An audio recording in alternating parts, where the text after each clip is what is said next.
নামের সঙ্গে মিল রেখে তুফানের মতোই ঢালিউড কাঁপাচ্ছে শাকিব খানের নতুন সিনেমা তুফান। মুক্তির প্রথম দিন থেকে দর্শকদের আগ্রহের শীর্ষে রয়েছে এই সিনেমা। দেশের ১২০টিরও বেশি প্রেক্ষাগৃহে দাপটের সঙ্গে চলছে তুফান। হল মালিকরা জানাচ্ছেন প্রায় প্রতিটি শোই হচ্ছে হাউসফুল। দর্শক চাপে কোথাও কোথাও বাড়াতে হচ্ছে শোয়ের সংখ্যাও। হল থেকে বের হয়ে শাকিব খান এবং তুফানের প্রশংসায় পঞ্চমুখ দর্শকরা। শাকিব খানের সিনেমা তুফান দর্শক হৃদয়ে এতটাই তুফান চালিয়েছে যে এই কদিনেই ঘটে গেছে বেশ কিছু বিরল ঘটনা, যা আগে কখনোই দেখেনি চলচ্চিত্রাঙ্গন। তুফান দেখতে আসা অতিরিক্ত দর্শকদের সামাল দিতে ময়মনসিংহের ছায়াবানী সিনেমা হলে মোতায়েন করতে হয়েছে পুলিশ। পরে বাধ্য হয়ে রাত ১২টা থেকে ৩টার শো চালু করতে হয়েছে হল কর্তৃপক্ষকে, যা ছায়াবানী হলের ইতিহাসে গত ২ দশকে ঘটেনি। এদিকে মধুমিতা হলে এসে টিকিট না পেয়ে তুফানি তাণ্ডব চালিয়েছে শাকিবিয়ানরা। গেল মঙ্গলবার সন্ধ্যা ৬টায় রাজধানীর মধুমিতা সিনেমা হলে ভাঙচুর চালিয়েছেন একদল বিক্ষুব্ধ দর্শক।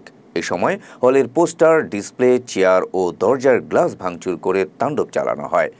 তুফান দেখতে আসা দর্শকদের অভিযোগ, নির্ধারিত দামে টিকিট বিক্রি না করে হলের বাইরে অতিরিক্ত দামে অবৈধভাবে টিকিট বিক্রি করা হচ্ছে।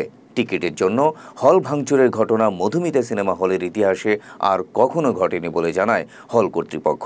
এদিকে তুফান সিনেমা দিয়ে শো প্রদর্শনের দিক দিয়ে রেকর্ড গড়েছে স্টার সিনেপ্লেক্স।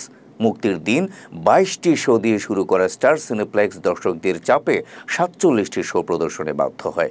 তারপরও দর্শক সামাল দেওয়া সম্ভব না হওয়ায় অন্য সিনেমার শো কমিয়ে বাড়ানো হচ্ছে তুফানের শো।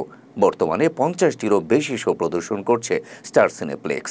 এর আগে কোনো বাংলা সিনেমার এত শো চালানো হয়নি বলে জানান সিনেপ্লেক্স কর্তৃপক্ষ। রাজধানীর অন্যান্য হলগুলোতেও তুফানের একই অবস্থা চলছে বলে জানান বিভিন্ন হল মালিক। তুফানের এই যাত্রা অব্যাহত থাকলে অচিরেই সিনেমাটি ভেঙে ফেলবে ঢালিউড সিনেমার অতীত সকল রেকর্ড, তা বলার অপেক্ষা রাখে না। উল্লেখ্য, রায়হান রাফি পরিচালিত তুফান সিনেমায় শাকিব খান দ্বৈত চরিত্রে অভিনয় করেছেন।